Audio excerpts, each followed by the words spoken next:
I tried everything. I've tried multi-level marketing. I've tried Amazon sales. I've tried just side hustling with like Uber and all these other things. I've tried everything. But I realized very quickly that 90% of the world's millionaires are made through real estate.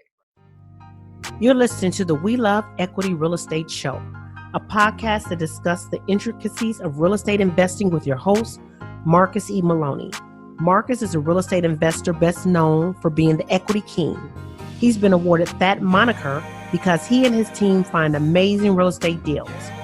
He will be talking with investors who have done some transformational things in the real estate industry. They'll discuss their process, their strategies, and how their investments transform their lives and the communities they invest in. We welcome you to the We Love Equity Real Estate Show. Hey guys, welcome to a new show. On today's show, I have Mike Glaspie. Mike is originally from Houston, Texas. He is a commercial real estate broker in Fayetteville, North Carolina. The last 10 years, he served in the U.S. Army Special Operations. Since purchasing his first investment property in 2014, Mike has completed several transactions in a variety of ways, such as subject to investing, wholesales, flips, buy and holds. Mike currently holds 36 rental properties, controls over 1.5 million of assets under management, and he's the co-founder of 5 Pillars. You guys are familiar with 5 Pillars. We talked to, help me out, Mike, Shelby. We talked to Shelby. Mm-hmm. Yep, and we talked to Dan. So this is a part of the team. I've been getting connected to these guys. These guys been doing some really awesome things in North Carolina. So without further delay, I want to welcome Mike to the show. Mike, how are you, man? How's everything been going? I'm doing great. Thank you very much for having me. I'm excited. Good, man. I know I read your bio, man, but I like for the guests to really just introduce themselves to the audience. We here at the We Love Equity Real Estate Show, we love equity. We love what you guys are doing. So quickly, introduce me to Mike. How did Mike get started? Absolutely. So the long story short version, Texas boy, born and raised, came from a fairly small family, always wanted to do more. First one in the family to go to college, first one in the family to join the military, so forth and so on. As you read in my bio, I joined the special operations community, did that whole thing. For me, all these things are great. It was fun. It was adventurous. But I found a certain point in time when I was like, I have to find another option, AKA real estate kind of came into the picture, right? Okay. At that point in time, 2014, bought my first property, house hacked it. Had some roommates in there. Didn't even know what house hacking was at the time, but had some roommates in there. Held it, and then I just started realizing the power that the VA loan gave me, and then I just started snowballing, right? So VA, we did a live-in flip, the whole shebang. And then as everybody knows, the first issue run into is money, right? So I got creative, as you heard, some subject to, some wholesales, things of that nature. And then I finally just decided to go to the dark side and get licensed. Get a license, huh? Okay. So that's where me and Shelby and Dan, our journey started on that end as well. Yeah. Okay. So you said some very key things there, man. So I know you said that you wanted to do something different. So what was that inspiration? Why did you want to say, you know what, I got something good going on here in the military. I want to do something a little bit different. Absolutely. So for everybody, every man and woman who serves in our armed forces, God bless them. I respect them with so much because there's a sacrifice there that many people don't realize. It's not just the actual threat of combat, but it's the time away from your loved ones, from your family. You miss many, many important events in your life. For me, the catalyst for me was I actually lost my best friend, and I was stuck away somewhere where not only was I not informed of him passing, wow, but I missed his entire funeral. I missed the entire thing, and I came back and found out.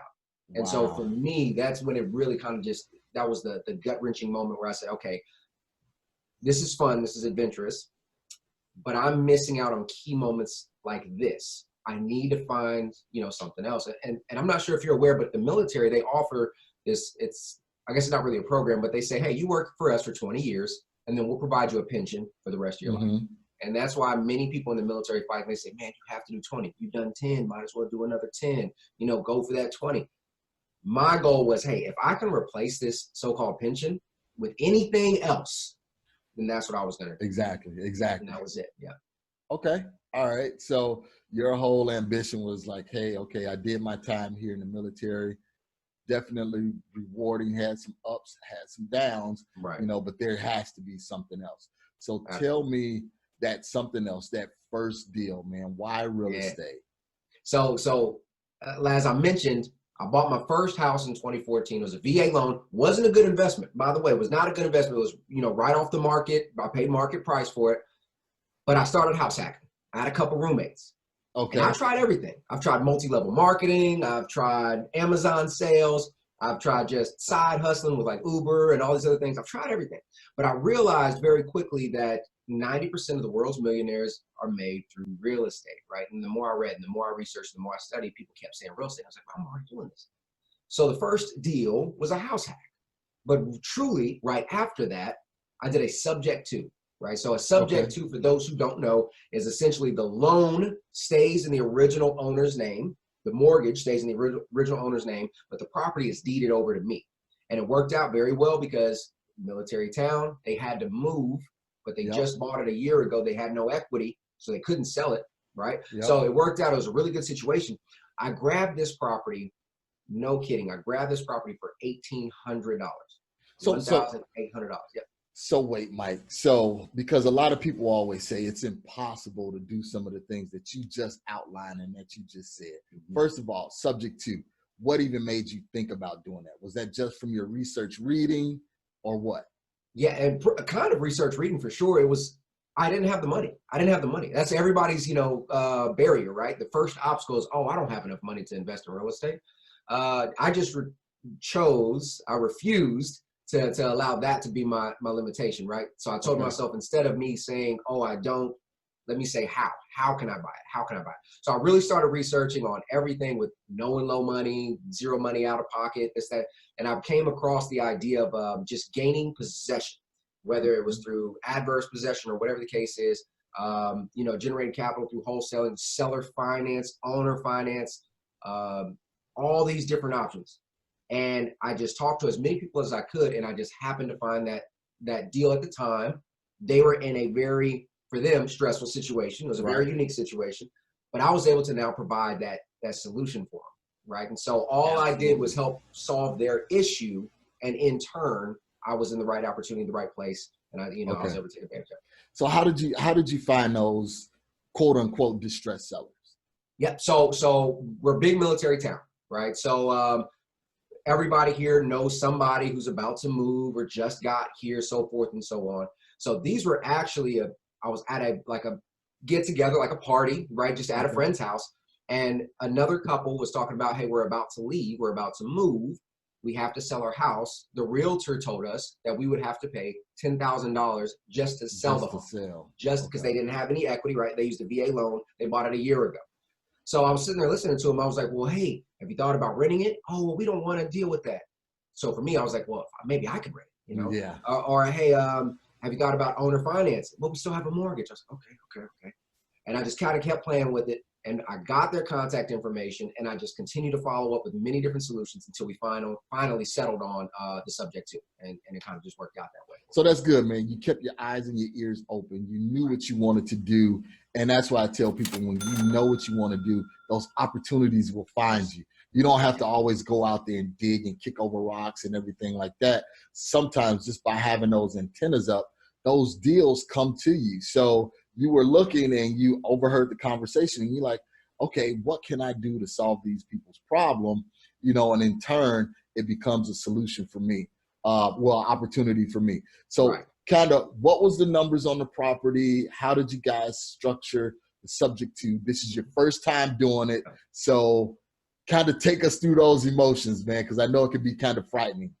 Absolutely. So I was scared, but I never showed that to them, right? I was cool, calm, and collected. But the way it worked out was I actually found an attorney here in North Carolina that focuses on creative solutions like that. He's a real estate investor himself. He's extremely savvy with that type of deal. That was rule number one. That was key for me because I could have went anywhere else, but then I really would have been driving the bus at that point in time. And a lot of mistakes could have happened. Yeah. So what I did was I piggyback off of somebody that I knew they knew the system, and I was willing to pay a premium for that, right? It still wasn't expensive, but I was willing to pay that premium for that coaching or that guidance. Right.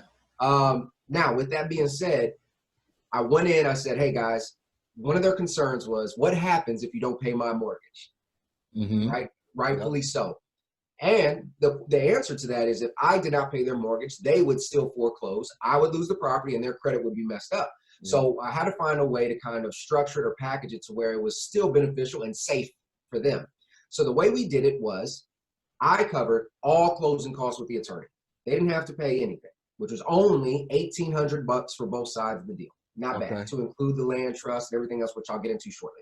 And then we put in clauses that said, hey, if I ever miss a payment, then I have enough money in escrow to simply just change the deed right back to them. Okay. You see what I'm saying? So that was kind of like that safety net. So worst case scenario, they got a few months, a few years, whatever, their mortgage paid for. And then if I messed up, they get the property back with a little bit more equity. Right. Okay. Worst case scenario. But the way we structured it is because with subject twos, one of the biggest things that people are scared of is the due on sale clause, which essentially means the lender, if they know that you sold the property or changed ownership, they may say, hey, I want my mortgage paid off right now. Right. And so it could be whatever the mortgage amount is, they say, I want you to pay it within the next 30 days. So in order to avoid that, what we did was we created a land trust where I was the beneficiary, or my company was the beneficiary, but the land trust just retained the name of the original owners. So when we actually did our full special warranty deed transfer, when we actually transferred over the deed, it just went from their name to their name. Right? It was a land trust with their name. And so the lender just said, oh, okay, everything's fine. That just to stop you right there, because that's ingenious, because that's what a lot of people are concerned about, is that due on sale clause. Although, I mean, I've done deals and never had any issue with the mortgage company saying, okay, due on sale clause is initiated, I want all of my money. They really don't care who pays the mortgage as long as it gets paid. But to hedge yourself against that even happening, that was a smart strategy. Now, was that something that the attorney introduced to you? Yes. Okay. Yes. That's why it's very important. Exactly. I'm not going to take credit for that. That was not my idea. And that is why I partnered, I aligned myself with somebody who had that experience and that knowledge. And that's why I tell people, sometimes you have to pay a premium, in order to make things happen. That's something that you never took into consideration. He brought that up. So you paid for that one measure right there, saved you, X amount of dollars, and saved them X amount of dollars in getting the deal done. Okay, so you got everything done. So what did you do? You're at the closing table. Now you're in possession of this property. What's next? How did you find your tenants? Let's start there. So I went and I found another expert. Found a property manager. Right. And so I knew I could go in there and I could try to wheel and deal it. Mind you, my entire real estate career, I don't know if I've mentioned this, everything up until this point has been done while I'm still active duty military. So I still have a full-time job. I'm still technically active duty right now. Right. So with that being said, my time was I valued my time very much, and it was very limited. So I knew that I could try and go out there and find a tenant and get the property right, or I could just leverage it and get a property manager. So I got a property manager. We put a tenant in it, and it actually it was very beautiful property. It was a great property, no problems renting it. It rented for roughly about $1,250 a month, give or take. Okay. The mortgage was roughly about $850, give or take. So there you go. The property management took their 10%. I was cash flowing somewhere, after all the write-offs, there's somewhere around 150, but really closer to, $200, $300. So it was cash flowing from day one.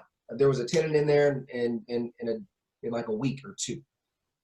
The property was built 2009-ish. This was way back in. This was in 2016. So the property was built in 2009, still brand new property. HVAC was good, roof was good. There was really no CapEx spent throughout the duration of those 2 years. At the end of the 2 years that it was fully leased and I was cash flowing, I just so happened to have acquired my license within that time.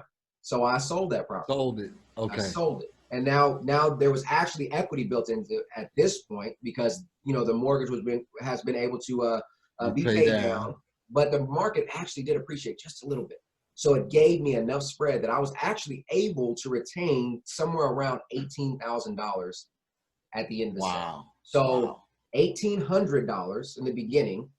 I listed it at 180 when I finally sold it. And after it's all said and done, to include like the commission cuts and everything else, about $18,000 on the net profit on the sales side. So it was a great deal for me.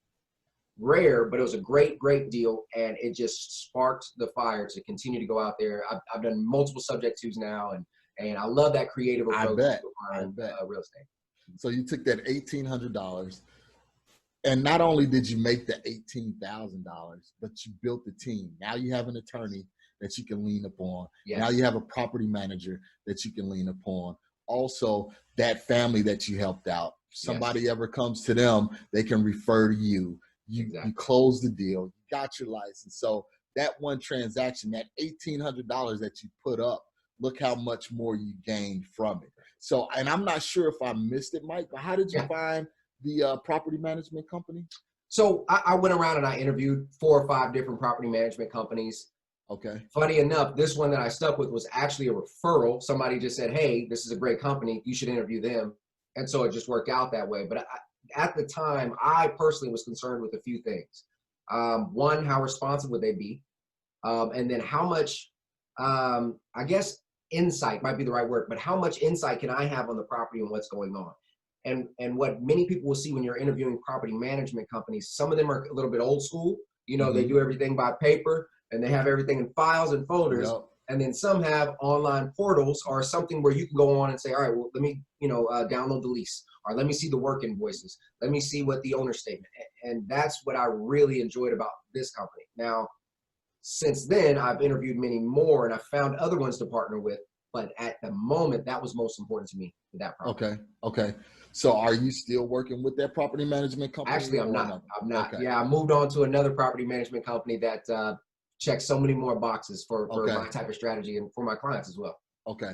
So it wasn't necessarily something that they did. It's just that you grew and you needed to someone to grow with you. Okay. Exactly. It was a strategic partnership move at the time. They're still a great company, and I actually still refer them out to a lot of the more higher end homes out here and homeowners out here. I still refer them out. Okay. So you did the house hack. You did the subject to deal. What was next? What was next after that? So the next one for me is actually a pretty interesting story. It's a live-in flip, but again, I use my VA loan. So what we try to educate a lot of our clients on is you can go out and buy a foreclosure property with a homeowner occupied loan, like a VA, a FHA, et cetera. But when you do that, typically on foreclosures, you're walking into equity. You're walking into it may be distressed, but regardless of the condition, you typically have equity because it's a foreclosure. So I came into a property, I bought it with the VA loan for about 140, give or take. It was 144. But when I walked in, the condition was fine. It needed paint, it needed new appliances, maybe some landscaping. But I went in, I moved in, and I lived it, I painted it, I removed like this deck that was back there. I did all these different things. And 12 months later, maybe 10 months later, I put it on the market. I put it on the market at $190,000. And it sold, it was under contract in less than 48 hours. Wow. Now, I was not licensed at the time. So I had a realtor, great friend of mine. He came in, he helped me out, and we went to sell it. And at that time, I netted somewhere around $20,000. Like I got a check for somewhere around $20,000. I was like, man, this is great. But I looked at the closing disclosure and I saw that I paid about $12,000, give or take, in commission. Yep.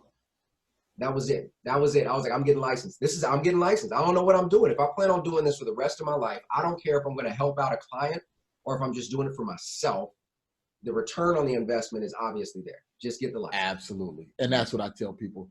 People getting started, they always say, well, should I get a license? Should I not get a license? I said, ask yourself this. Is this going to be a career, or is this something that you're just going to do once or twice? I said, if it's going to be a career, get your license, because you're going to make that money hand over fist on the back end. Not only will you be able to help families and friends, sell properties, which, those transactions put money in your pocket, but when you're doing your own deals, so that's that's one of the positive things about getting your license, guys, is that I know some people say, well, you got to deal with the broker, you got to pay the broker fees and all of that kind of stuff.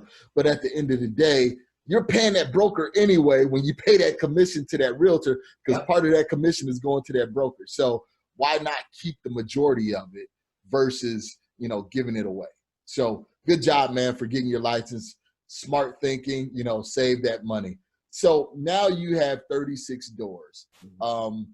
When did you get started? How long ago was this? 2009, was it? So technically my first purchase was in 2014 is when I got that first house. Yep. Okay, so 2014, we're 5 years later. You have 36 doors. How did it happen? So I really picked up the investment towards the end of 2016, beginning of 2017 is when the light bulb finally clicked for me. So I had that house in 2014 and I was house hacking, but it wasn't until the end of 2016, beginning of 2017, where I said, this is where I need to be, right? And that's when I did that subject to deal and so forth and so on. As soon as I did that subject to deal, I didn't sell it for 2 years later. So I didn't get the 18,000 in profits until 2 years later. So I said, how many more deals can I do right now just like this? And that just kind of sparks the fire.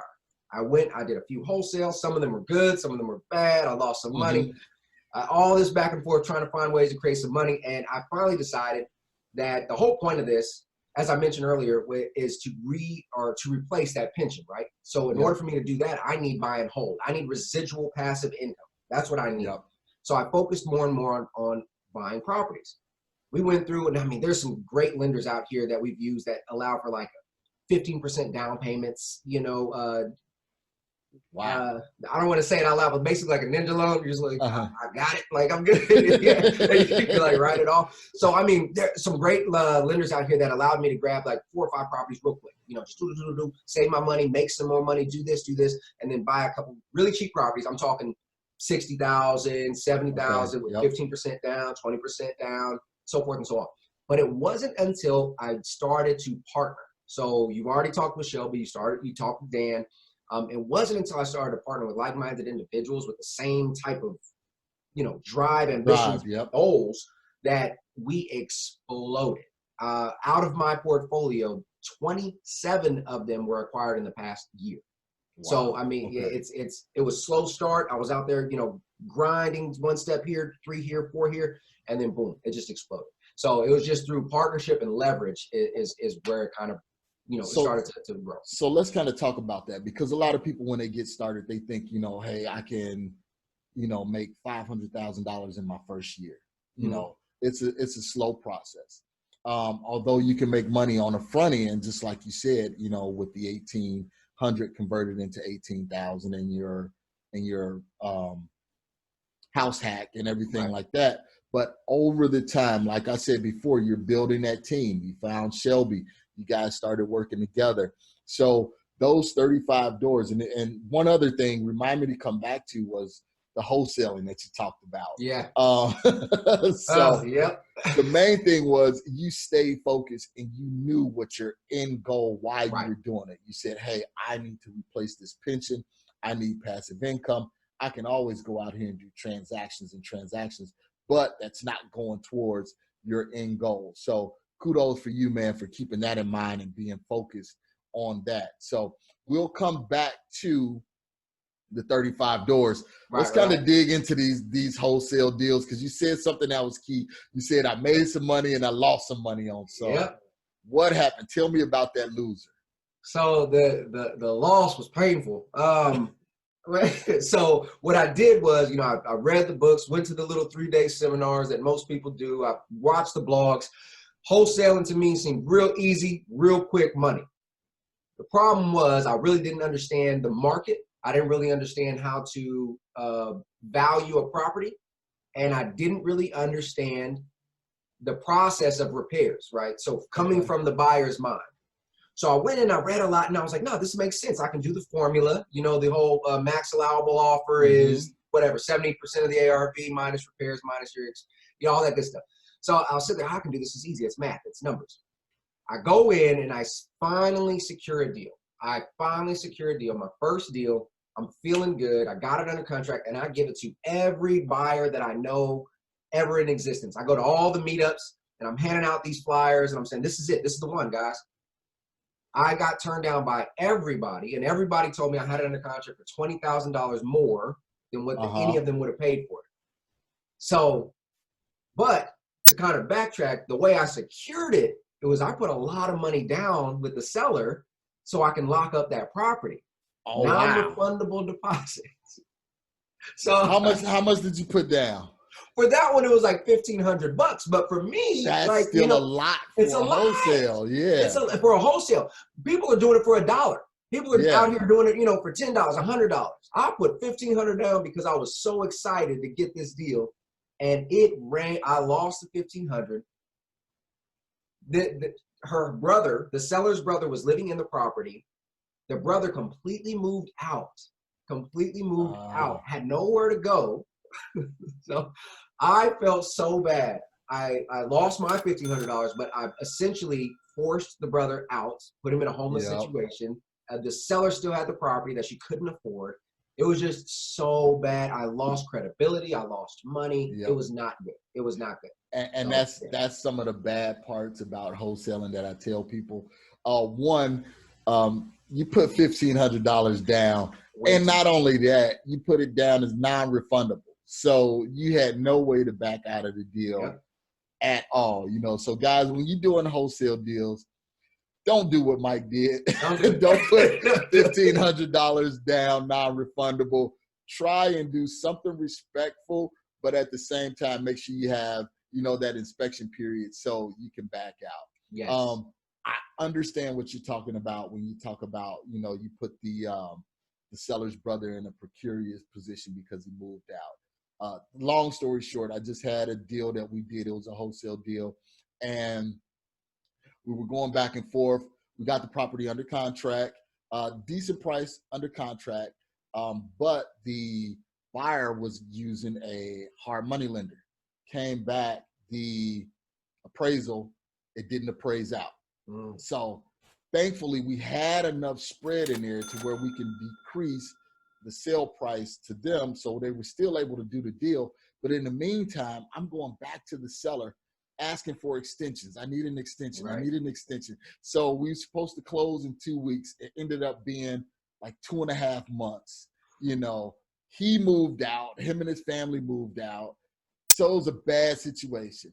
All in all, we were able to get the deal. He was able to still close and walk away with his money, but it kind of shot my reputation, a little bit, and it put them in a bad situation. So guys, just so you know, wholesaling can be done, but there are some red flags that can possibly come up. So I'm glad that wholesale deal didn't deter you from continuing on your real estate journey, man.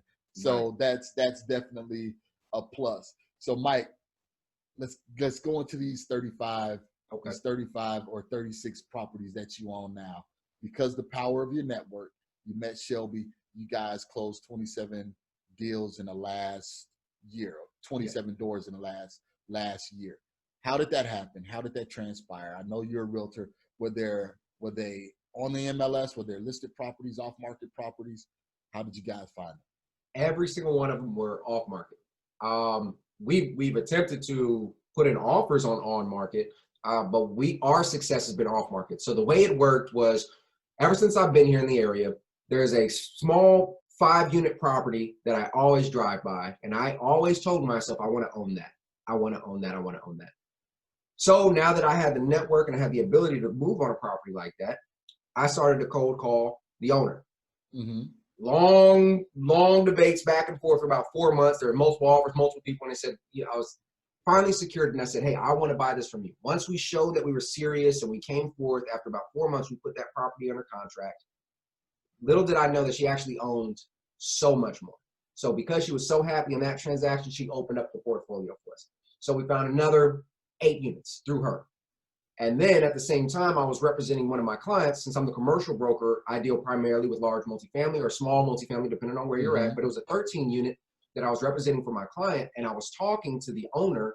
He had another 8 units. So, well, hey, man, let me see those. All right, let me grab those. So we got those. And it just continued to go. We found we also do Airbnb arbitrage, which is essentially just a sublease Yep. And then we rent over that and pay off the lease, and then we retain the profit. But when we were doing that, the property manager showed us these properties. Come to find out, he owns a multifamily. And so it was just that conversation and that, camaraderie or whatever it was that allowed us to open up that portal, open up access to see what it is that people had. So every single one of our successes or one of our purchases primarily came across just like talking to people and finding out how to solve their issues. So for the first 13, she was very elderly. Her husband just passed. She needed money so she can get up and move to California to be with her daughter. Got it. Now let me make this as easy for you as possible. Now it doesn't really matter what price point it is. I can make the terms more favorable for her, and so forth and so on. That's kind of how we tackle each one. So, and that's why I tell people, it's really being that solutionist.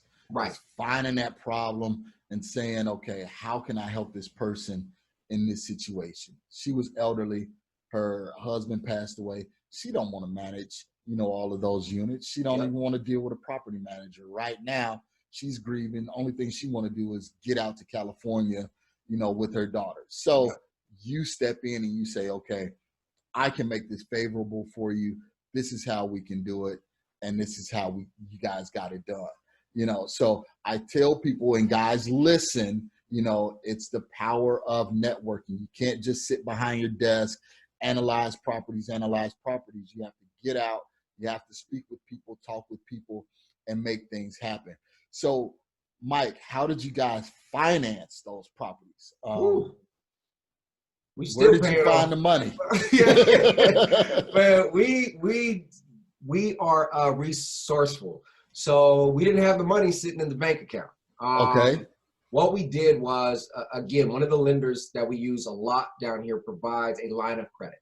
They have a personal and a business line of credit. It's a very awesome program because for every entity you own, you can apply for another line of credit. So we individually have our own entities. We collectively have entities as partners, and we apply for those lines of credit. Upwards of $50,000 a line of credit on each one of these things. And that gave us the ability to go in for the down payments, right? Gotcha. So yes, we're double leveraged. We are, but on the grand scheme of things, we ran the numbers to make sure that the cash flow could afford both the primary loan as well as that secondary line of credit or whatever it is that we use to leverage. And by partnering, just say I have $50,000, Dan has 50, Shelby has 50. Collectively, that's $150,000 that we could put on a down payment. And the down payments are not that expensive here, right? Our markets, our margins are, the highest one is like a $400,000 purchase for an 8-unit. It was, the 5-unit was like a $300,000 purchase. So these loans are fairly affordable. And we go through one lender for our long-term loan, and we go to one lender for our lines of credit. But those relationships are established now that they can kind of just recycle it pretty quick. Hey, we're ready to apply for another one. Here's the pre-approval. Here's the money. Let's move forward.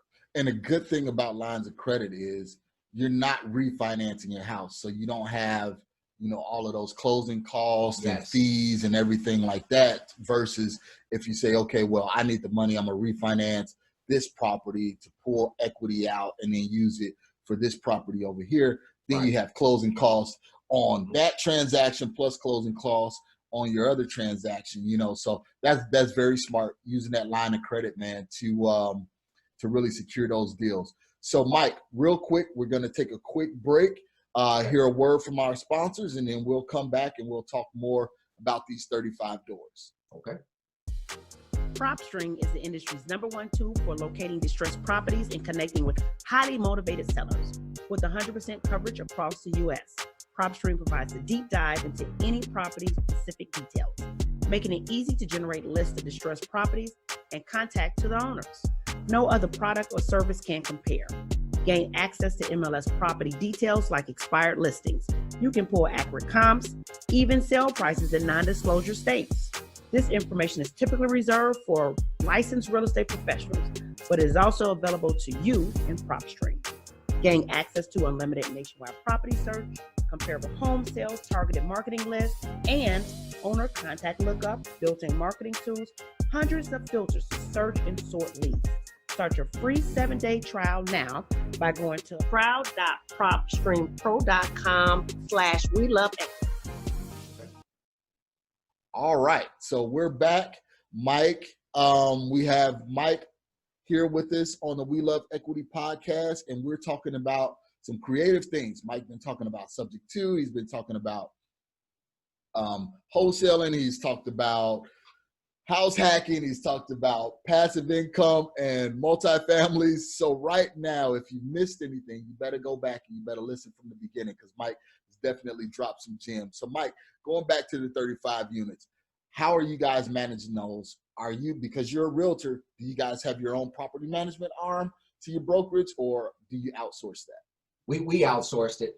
One of the things that we discussed about this was focusing on our one thing, right? What's our one thing? As a real estate team, transactions are our one thing. As an investment group, passive income is our one thing. And in order for it to be truly passive, we wanted to leverage out as many third-party companies or resources that we could. So property management, contractors, so forth and so on. So we do have we do have a property manager that manages all of our rentals, and it's actually the one that we now recommend to most of our clients here in town as well, right? Our investors that want to invest in the same area, because we've truly vetted them and we know that they understand our mindset as investors.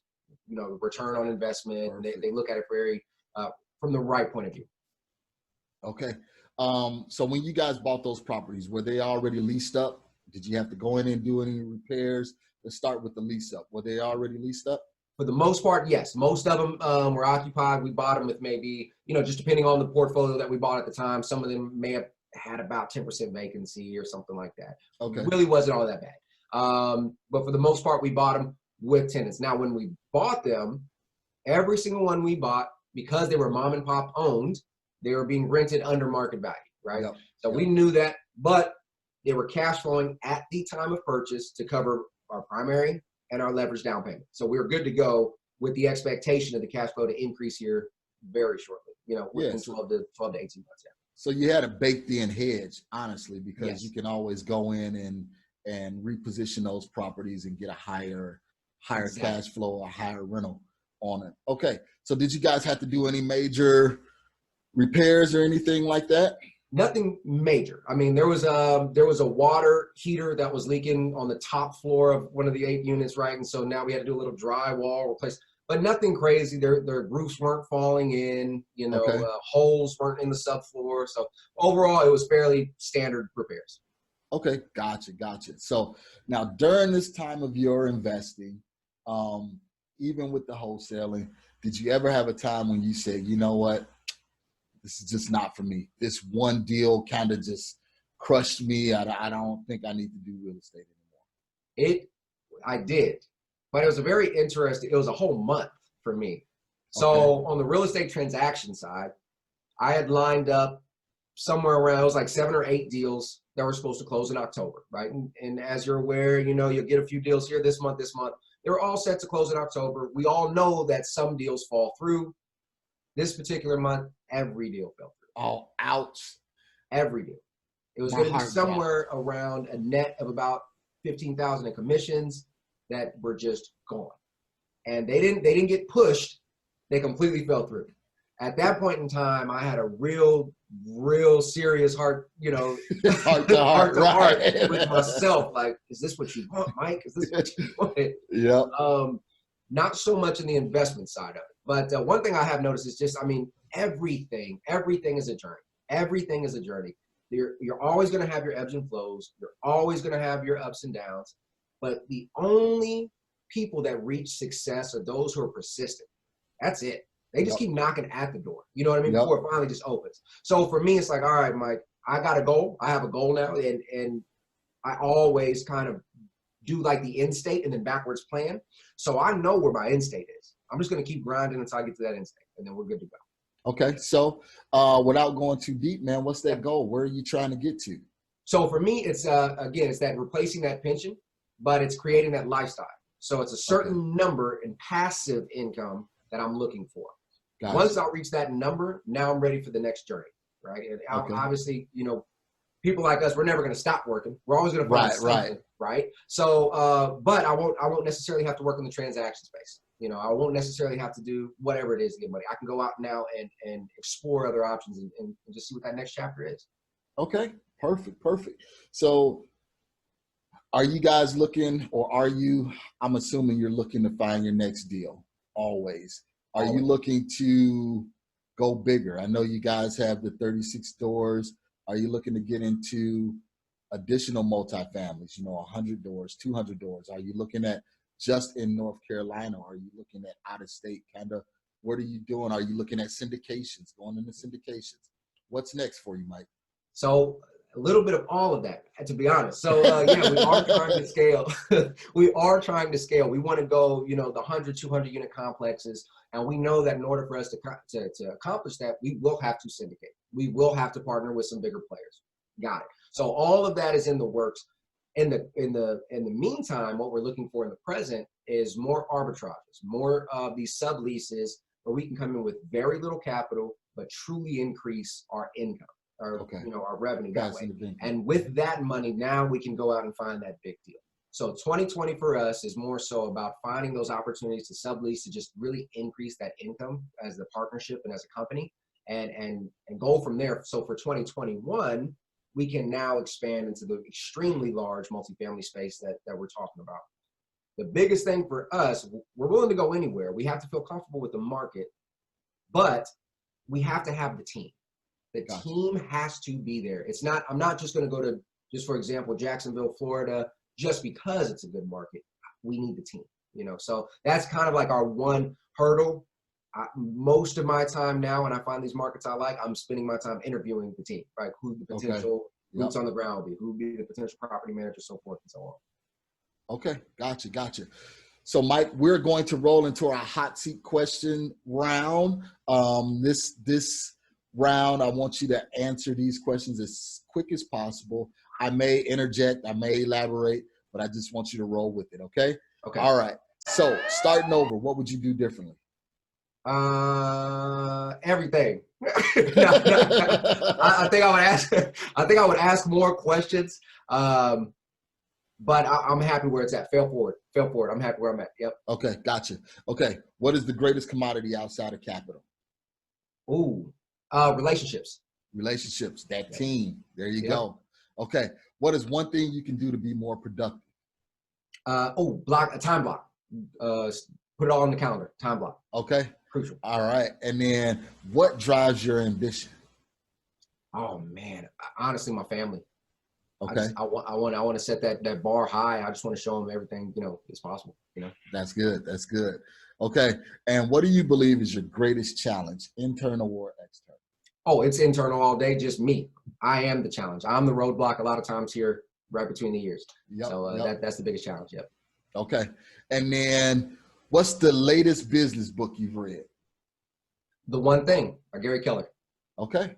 All right. And then what's the latest real estate book you've read?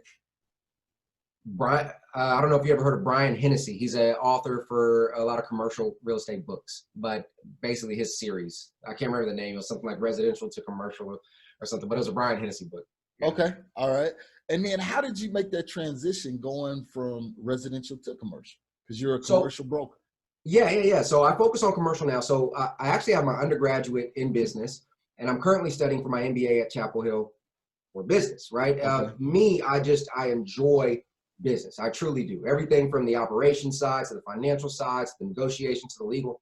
And what I found is everything I do, whether it's in my investments or how I structure my things, it's all in the same vein as how you should run and operate a business. Well, when you look at real estate, as a residential broker, a lot of times you're going to be representing the home buyer that just wants the house for their family and for their dog. It's not really a business mindset, it's an emotional mindset. Mm-hmm. And commercial real estate, it's really a lot about the asset. It's about how it's performing. They approach it very differently. They have business plans. They're looking at the profit and loss statements. So it's a very business-minded approach to commercial real estate. For me, it is just a natural fit. And so it was actually easy for me to transition over. The hardest part is just understanding the nuances of commercial real estate. But the conversations are very comfortable. They're almost the same. Okay. All right. So how was the learning curve going from the residential to commercial? It's really not that bad. It's not that bad. So the process of a real estate transaction is the exact same. You negotiate the terms, you put it under contract, go through your inspection period, get the appraisal, go to close, right? That's the long story short of it, but it's the same process. The learning curve really came into the systems. So how you operate the CRM, who are you marketing to, right? You're not marketing to just a residential buyer. You're marketing to business owners. You're marketing to large firms who are looking for their next franchise or for their next branch of their, whatever, or regional arm or whatever the case may be. And then the network. For a residential, you may go to like a holiday mixer, just for example. I'm just throwing stuff out there. But for a commercial, you may go to the econ development center, maybe their thing. And it's just how you network. That for me was the biggest learning curve, just understanding where I needed to be and who I needed to be talking to within the market. Overall, it's not that bad. It's very simple. Okay, perfect. Well, Mike, tell me, man, we talked about what's next. We talked about what you did in the past. We talked about what you're doing now. Tell me, if someone wanted to get in contact with you, how can we reach you? How can we find you? What's your social hangout areas, man? Where can we meet Mike?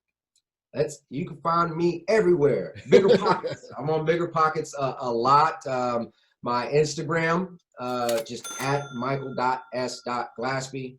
Facebook, 𝐋.𝐄. Or just 5 Pillars website. You guys can go on there, drop in, send me an email, whatever it is. Yeah, just reach out to me. All right. Well, guys, I'm going to have all of that contact information for Mike down in the show notes, plus the books that he referenced, and some of the things that he's working on. So, Mike, I really want to appreciate you for being on the show, man. Thank you so much. I believe you gave our listeners some real things to chew on, to get started on. Again, from house hacking all the way up to commercial, man. You kind of filled everything. So, hey, I want to appreciate you. Thank you, guys. Remember, find all of the information down in the show notes. And Mike, any last words for our listeners? I really appreciate the opportunity. Thank you very much for having me. And the only advice I can give you guys is start now. All right. You heard it from Mike. Start now. And guys, always remember to enjoy the journey. Thank you for listening to today's show. I picked up some great actionable items, and I'm sure you did as well. If so, let me know. You can always reach me via social media at facebook.com/MRCSMaloney, Twitter @MRCSMaloney, and of course, IG @MRCSMaloney. You can also always reach me via email at mmaloney@equityri.com. Make sure you reach out to our guests as well. You can always find their contact information in the show notes below. If you have not subscribed already, what are you waiting for? Join the family. And while you're at it, leave us a 5-star review. This is how we tell if we're providing you with what you need for your journey. If there's someone you would like for me to interview, or if there's a subject matter you would like for me to cover, please let me know.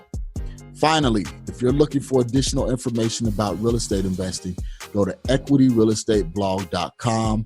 Also, youtube.com/Marcus Maloney.